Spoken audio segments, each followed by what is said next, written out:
Hello. Today I'm talking to Sam Mason, the COO of Major Metals Company, and Mike Roberto, the VP of Commercial Operations from the company. Welcome, Sam and Michael. Thank you. Thanks for having us, Jenny. Great. So tell me a little bit about Major Metals. So Major Metals is a third generation steel tube manufacturer. We make ERW, low carbon A500 and A513 steel tubular sections. We have been making tubes since the early 90s. The business was originally incorporated back in 1973, so we've been at it a little while. And where are you located? We are located in Mansfield, Ohio, about halfway in between Cleveland and Columbus. And are your customers national? They are. Most of our customers are east of the Mississippi, but we do sell all over the country. And what industry sectors do you sell to? So a lot of our components go into structural applications for buildings. We do a lot of components for truck and trailer frames. We do a lot of components for distribution center racking. We do some round tubing for conveyor roll components. We've got some end applications that are furniture related, highway, DOT related applications. It really goes into just about everything. So you're across the board. You are making what we do in America. That is correct. That's great. So Sam, tell us a little bit about your background. Yeah, so I've been with the company full time for 11 years now. I started right out of college. I went to Xavier University down in Cincinnati and then graduated from that in 2014 and started at Major Metals shortly thereafter. That said, I've been around the company for my whole life since it's a family business. So I was cutting the grass when I was in high school, and before that, I would do all odd jobs around the office all the way back to since as early as I can remember, really. So you're third generation ownership? Third generation, that's correct. Right. And I had a chance to chat with Mike a little bit before you jumped on, and he said, but you are not like the subsequent generations that he's seen in companies. You're very involved in the company and very engaged. Yeah, that's correct. It's the third generation always has a little extra weight to carry, not to screw things up. But as it was pointed out to me at one point, very few companies make it, whether they're family owned or not, make it past a third generation's worth of time in business. So I don't think it's necessarily a generational thing. I think it just takes dedicated leaders driving the company forward. I'm glad I can fill that role. That's great. And Mike, tell us a little bit about your background. Yes, I've been in the steel industry about 28 years. My first portion of my career was with Worthington Industries, with the steel group and on the corporate side out of Columbus, Ohio. And then about 2 years ago, Sam and I got together, and I came over to work for him for the company here on the purchasing and sales. Let's talk about how technology is being used within the business. What kinds of systems, whether they're information systems or shop floor kinds of technology, are you using to help scale and grow the company? We recently, in the last, it would have been 2 years ago, implemented a new ERP system that was a major step forward from a technology perspective. That system allowed us to consolidate all of our resource, material planning, all of our sales orders, invoicing, material traceability, quality, all of that was able to be consolidated under one platform. That let us go completely digital. So out on the shop floor, we have very little paper. We're able to get all of our components listed with part numbers, and that helps us make sure that we're ordering the right steel for the right end applications. It's really done a lot.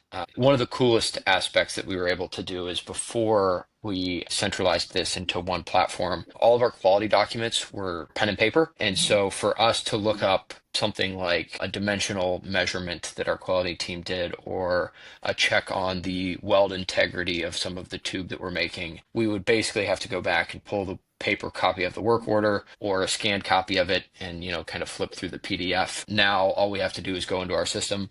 We can put either the tag number or the heat number or even the time or perhaps the quality technician that did it, and we get a whole list of all the checks that were done, all the dimensional measurements that were taken, which has really given us a lot of control over our quality and allowed us to drive improvement all the way through the end product. Oh, that's great. Was it a big cultural change to implement that sort of digital capability? It was. We've always been a pretty tech forward company, all the way back to when my father started the business. He actually wrote some original enterprise software himself in an application called DBase. So he's believed in technology from the beginning. So I think we were positioned well for it. There were people on the floor that had to think about things a little bit differently, but for the most part, everybody was used to using computers. We did have a software prior to the one that we're using now that got us pretty far along the way as far as people using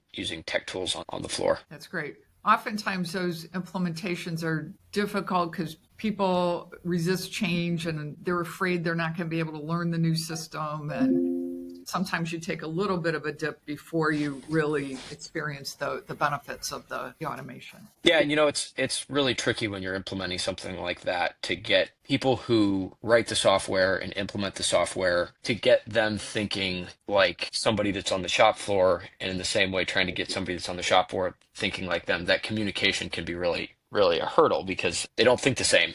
They're not doing the same job. And so what might be really easy for somebody that's implementing says, oh, you just click these two buttons and that button, and then you do this. That doesn't always make sense for someone that has been, running a piece of equipment for 10 years. Are you looking at AI at all to implement in the company? We are. So we've got a license to a couple different large language models that we're using, and we've started to get the more tech forward thinking people in our organization, get them using the tools and try to think through just how it can be rolled out onto the floor.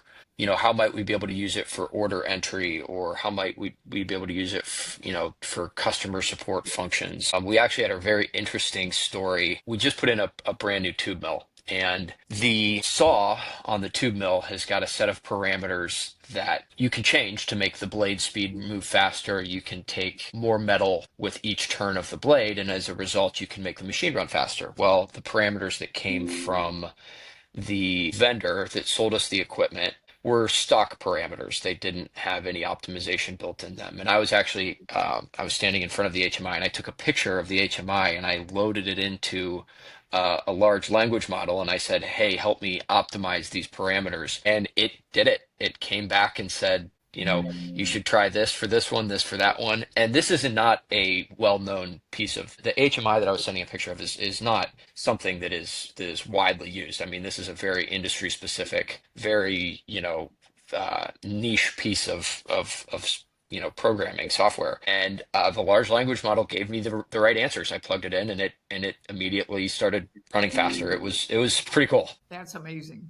These are great stories. So it sounds like you've got the right combination of intuition about what might be done and tech forward thinking to take advantage of things that are on the market, and it's such an evolving space. How do you think this will help you scale your operations? These kinds of things, putting automation in place, being digital, leveraging AI. What do you see as the future for the growth of the company? Yeah, I think anytime that you can give people tools to make them smarter and make them be able to troubleshoot and overcome the challenges that they're facing faster, just makes everything run more efficiently. There's so many variables that you deal with when you're running a piece of equipment. And what I think happens a lot is they go through the troubleshooting process and it's never quite clear. So the more that they can leverage something like AI to go back and say, hey, when we ran into this last time, what happened? Or if a guy on second shift is running into a problem,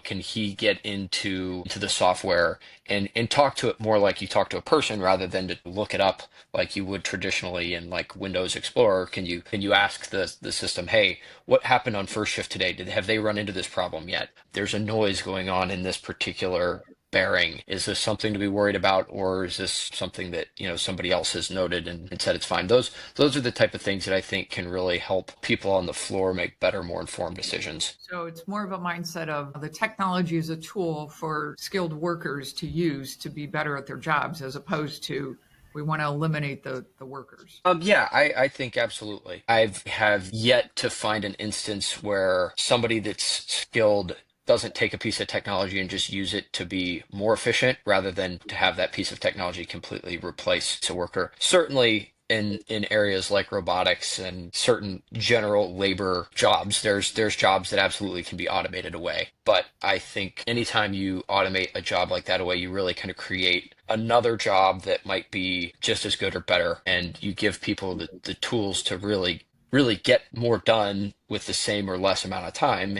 It just makes everything more efficient. What's the biggest challenge that you've faced with the company? Is it finding skilled workers? Is it the supply of staff? Is it You know, I think it's trying to maintain consistency in uh, an industry and in manufacturing that is changing so dynamically with, all of the recent stuff around trade. And then, you go back a little further than that and you had the supply chain issues that came after COVID, and you've got AI, and all of these things, they create a lot of variability, and trying to maintain some level of consistency in how you train people and what you're doing. Consistency is important in manufacturing, and I think putting all of those pieces together so they all work all the time is getting trickier and trickier. And the expectation of what needs to be produced, how much you need to produce, and the quality level just continues to get higher and higher, and that raises the stakes for everyone. It's good things.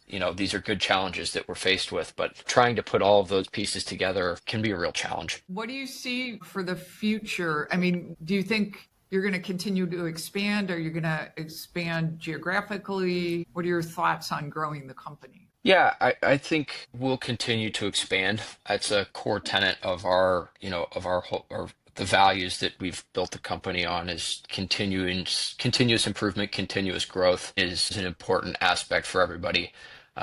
It's something that we think gives every person at the company some level of meaning, and it gives you, something to strive for. So continue to grow. Right now, it's optimize the shop floor. There's a lot of things that we're doing that we could do a lot better. Really, we know what tools are available to us to make that better. And now how do we really leverage those to increase output? And then from there, geographical expansion is always something that we've considered. It could be acquisitions, it could be just organic growth, maybe a greenfield somewhere. You never know on down the line when we start looking out 10, 15 years. I will say that with all the changes that AI and automation are bringing, the thinking in 10, 20-year windows becomes, you have to think a lot bigger, because the manufacturing is going to look really different 15 years from now, I think. And the changes are evolving so quickly on the technology side that it's hard to even think about a 5-year plan. You've got to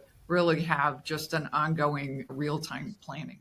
And Yeah. react to the things. And when you think about changes that we've seen in the last, few months with governmental things, with tariffs, and you have to be agile enough to react to those kinds of externalities that are going to impact the business. I would add to Absolutely. that we have seen opportunities into new markets with some of the recent hurdles. We've seen opportunities coming from customers that historically have not produced here, that we've seen some new opportunities from, and then also new opportunities as some of our customer base has struggled to bring in supply of product.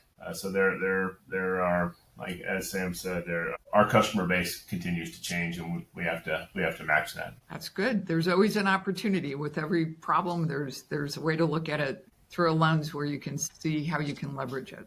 Any other final thoughts? Anything you want to add? Your company sounds like it's been hugely successful, and congratulations, Sam, on being third generation and really taking the helm like you have. That's really impressive. You're a young man, and you're doing a huge job there. Well, I appreciate that. Yeah, we're trying to really make something good out of an industry that we think has a lot of room to grow.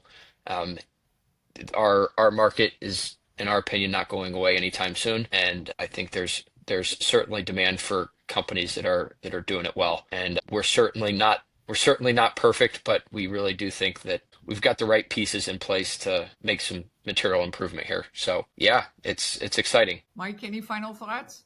No, just kind of echo what Sam just said there. I think that in thinking of the topic here with AI, it seems like every time it can be scary. People try to find ways around it or not adapt. I think the key for us is how we can adapt quicker. And it's not going to replace what we do. It's just going to help our people do what we do better. It's kind of the conversations that Sam and I have had around it, and how we'll be able to find a way to use it in our space. That's great. Yeah, I mean, I firmly believe that, we're even, no matter how good AI gets, we're people, and I think people still will make the difference. AI could end up becoming almost a commoditized tool. And, then what's a differentiating factor when everybody has very high levels of AI, very high levels of automation?